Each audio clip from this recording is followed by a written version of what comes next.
Yo, what is up? It's that time, it's that moment. It's Righteous with another video. All right, so here's my breakdown for Terence Crawford winning the fights. I think it's going to be an amazing fight this Saturday, September 13th.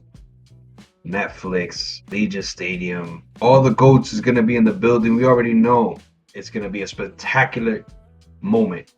Everybody's going to be there. Don't miss it. It's going to be the best.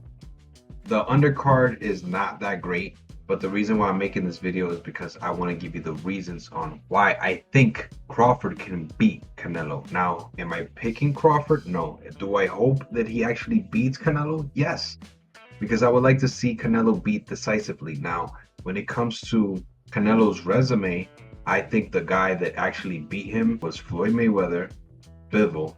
Those guys got the decision, so it's not like but I think Triple G beat him the first time. You know what I'm saying? Is it possible that Crawford could beat Canelo a different way from those two cats or three cats? Let's see. Because the one thing that those three guys never did was put Canelo on the canvas. Now, hear me out. I know it sounds crazy because Canelo hitting the canvas sounds insane, right? The man has never hit the canvas, ever. He's been wobbled a few times here and there. We've seen it happen just out of nowhere. We've seen him get wobbled by Miguel Cotto's brother, but drop to the canvas, hurt, like he doesn't know what's going on. I don't think we've really seen that from Canelo. I've seen him like battered and bruised and kind of like, oh snap, this is a lot of energy. Let me see what I can do. But like hurt, like, wow, it feels like it's almost over. We haven't seen that. So that's one angle I would like to see from Crawford. Another angle, this is another way that Crawford can beat Canelo. He has to step on the pedal right away. He can't wait. He can't be waiting until the 5th or 6th or 7th round to start accumulating points. Now, if it's to actually knock down Canelo later in the fight, then yeah, it'll serve him whatever is that he's trying to do because we don't know his game plan. We don't know what he's capable of doing versus Canelo. We've never seen them both in the ring. Crawford is actually a little bit taller than Canelo, which is interesting. And the wingspan is not like a crazy difference. But then at the same time, I feel like Crawford needs to step on it right away. And I'm going to give you a few reasons why right now. Number one, Canelo is known for having the judges on his side. I'm sorry, Canelo fans. If you can't handle this video right now, you might as well turn it off right now because we're going to be honest right now, bros. We're going to be honest right now. Versus Mayweather, who he was dominated by. We had one judge that thought that Canelo won. Same thing happened with Triple G in the first and second fight because I even thought Triple G won the second fight, but I wasn't mad at that decision. The first one, I was pissed off. I think there was some kind of dispute when it came to him versus Bivol, so I don't know. I don't know what's going on over there. I know that he does get some favoritism at times, and another reason why he needs to step on it is because there's going to be a lot of Mexican fans in Las Vegas at Allegiant Stadium, possibly 70,000 fans screaming. Going to be, a lot of people watching on Netflix all over the world, everywhere. You need to step on it right away, my guy. You need to, first round, second round, third round, start accumulating those points, start figuring out what are you going to do to get on the inside, because I know that that's Crawford's game, is being in and out and in, and doing all his maneuvering with the left hand and switching stances and all that good stuff, all that good jazz with the jab and stuff like that. That's going to be fire for Crawford. If he does that right away, he's good. He needs to get in Canelo's head. So number three, to add to what I just said, Crawford needs to start acting crazy when it comes to the press conferences from here on out, because we only got a week left, barely a week. It's already gonna be Tuesday.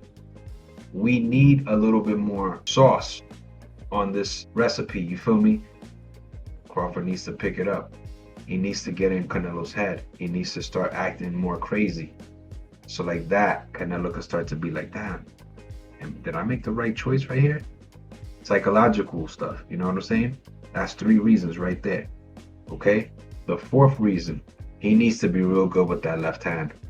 Because that's gonna be his ace. That's gonna be his ace right there, man. Everybody knows that at times if an orthodox fighter fights a southpaw, it's not always the easiest thing. It could be a long night for Canelo. Seriously. If Crawford switches to that stance immediately, it could be a long night for Canelo. And if he's been working on how he's going to go southpaw in a very decisive way and he doesn't waste any movement, it could be a long night for Canelo. Now, the 5th reason, and this is the big one. This is a big, big, big one. We need to see more body work from Crawford. We need to see more hits to the body. That's really how I feel, especially if you start the fight with the jab, you're stepping on your pedal, you're making moves, you're trying to win those early rounds, at least getting 2 out of the first 4. Don't be slacking, bro. You need to get the first 2 or the first 3 if you can, and start dominating as soon as possible. Get some body work in. Try to tire him out early. Don't allow him to dictate with his power and his movement, because Canelo is savvy and he's very elusive. He can move and he has power in both hands. The only thing is he won't switch stances. He's very athletic and agile too. But Crawford needs to step on the pedal and, figure out that whole general, ring generalship. You know what I'm saying? Dominate the middle of the ring. Try your best to really, really, really dominate this fight, because it has to be a flawless fight. So once again, he needs to do the psychological thing. He needs to be really good with the left hand. Body work. You know what I'm saying? Body work is a big deal. What else do we have? He's going to have to be faster. You know what I'm saying? He's going to have to be faster. Definitely going to have to be faster than Canelo. Forget about power. Crawford, he has some power, but we all know that he accumulates his power. You know what I'm saying? He has power. He has power. He could prove it, but he hasn't proven it yet, especially versus 168. He does have power, but he hasn't proven it versus somebody like Canelo Alvarez. So let's go back to some of the reasons. All right, we're gonna see some agility. We're gonna see some elusiveness from Canelo, because he's gonna be showing off for them people in Allegiant Stadium, all the Mexicans. He really gotta stay focused here. Really gotta stay focused. He can't allow anything to drive him crazy and make him unfocused. He's gotta be on point. You know what I'm saying? Body work for sure, bro. Put in that body work, you're gonna be fine. I really think you're gonna be fine. But how else are you supposed to show the world that you're better than Canelo? You're gonna have to drop him. That's what I said earlier. Canelo's gonna have to drop to the floor, drop to his knee. He's gonna have to say, damn, this guy, he's too much. You know what I'm saying? And right now I'm just hanging on. But in order for you to do everything I'm saying, which I don't know if it's possible because I'm not a boxer, but we got to see what happens. But anyway, in order for him to do what I'm saying, you got to do all those things, because you can't just overpower Canelo. You can't just go power for power. You can't go in there like Triple G and just go head to, toe to toe with this guy. You just can't. In my opinion, I don't think Crawford has the tools for that kind of fight. I think that he could pressure Canelo, but trying to cut off the ring would be stupid, in my opinion. I think he should set traps. I think he should continue to do his in and out, kind of delivery that he does.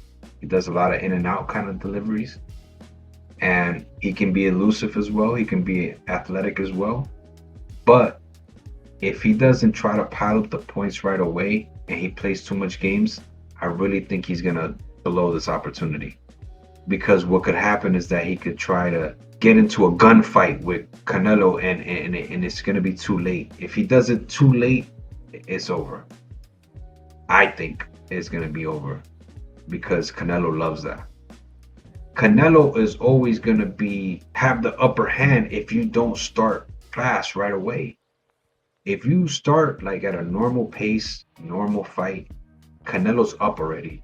It could be the fourth round and you could be slightly winning just off of how you're accumulating the points and putting together your punches and your combinations. But if you're not hurting or if you're not setting traps or if you're not dominating, then it's gonna look like Canelo's winning.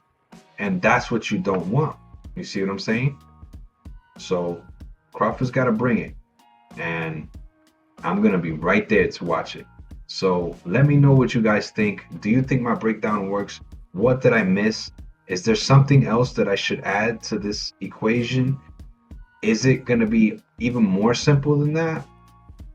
What's something that Crawford should look out for? I think he should look out for the uppercut because Canelo be, you know, throwing that uppercut in there and then just like moving and doing all these kind of things where Canelo can set traps too. It could be a high speed kind of thing, high speed chase going on, high speed chess going on, a lot of IQ going on. Who's going to be the better coach?